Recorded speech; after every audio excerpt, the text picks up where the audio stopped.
Good morning, student. Myself, Mukesh Thakran.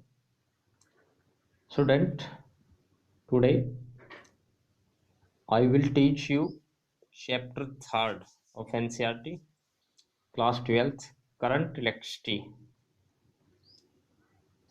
Then in current electricity, today we learn about drift velocity.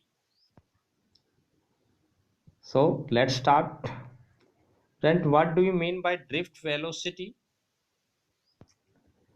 Drift velocity, it is the average velocity with which the free electrons of a conductor drift towards the positive end of a conductor when external electric field is applied. इसी conductor के free electrons जिस velocity से उसके positive and की तरफ drift करते हैं जब उसके ऊपर हम एक्सटर्नल इलेक्ट्रिक फील्ड अप्लाइड करेंगे तब तो उस वेलोसिटी को हम उसकी ड्रिफ्ट वेलोसिटी बोलेंगे. We call it drift velocity. This is known as drift velocity.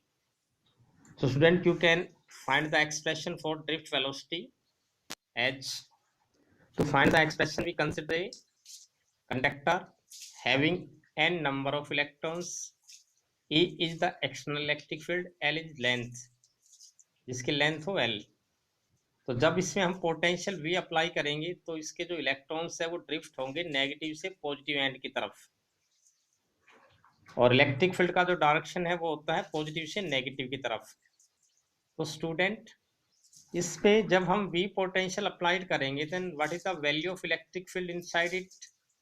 If V potential applied to the conductor then electric field E is given by E equals to V by L. And also we know that force is the electric field multiplied by charge. आप electric field के define पढ़ चुके हैं already.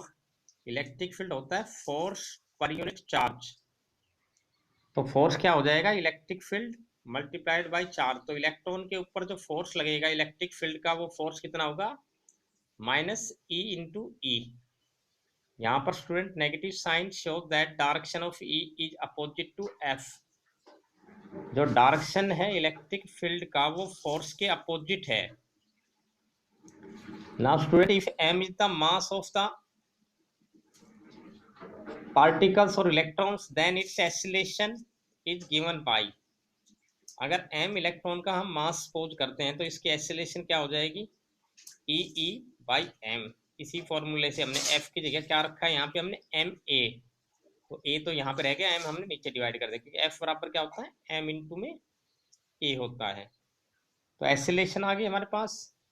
अब student हम अलग अलग electrons की वेलोसिटी कैलकुलेट करेंगे at any instant of time पर. Now at any instant velocity acquired by an electron having thermal velocity u1 is. अगर किसी इलेक्ट्रॉन की थर्मल वेलोसिटी u1 है तो इसकी वेलोसिटी क्या होगी, v equals to u plus a t से v1 equals to u1 plus a tau one. यहाँ पर हम टाइम की जगह क्या लेंगे, relaxation time. Tau one is the time ellipse.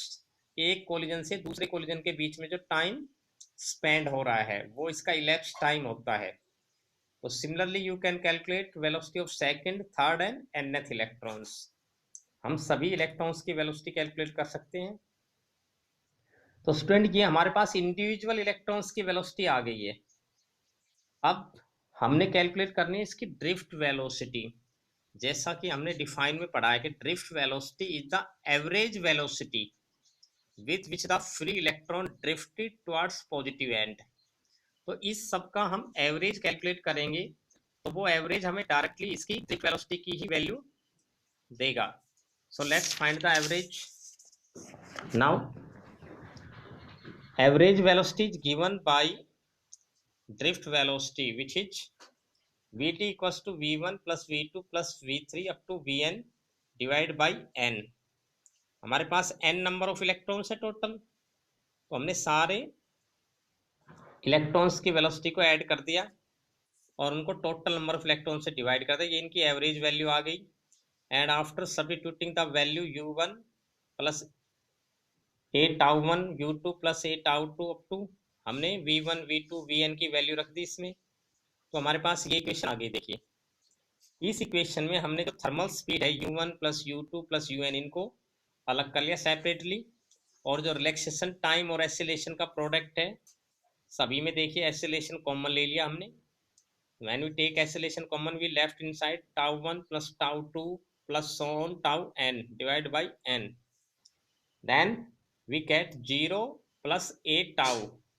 Student जो एवरेज थर्मल स्पीड होती है इलेक्ट्रॉन की कंडक्टर के अंदर वो 0 होती है। जो ओवरऑल इफेक्ट होता है सारे इलेक्ट्रॉन्स की थर्मल स्पीड को अगर हम ऐड कर दे तो वो क्या आएगा 0। और जो एवरेज रिलैक्सेशन टाइम है उसको हमने सपोज कर लिया tau. Then we get drift velocity equal to a tau, and if we substitute the value of a, then we get minus e by m into relaxation time.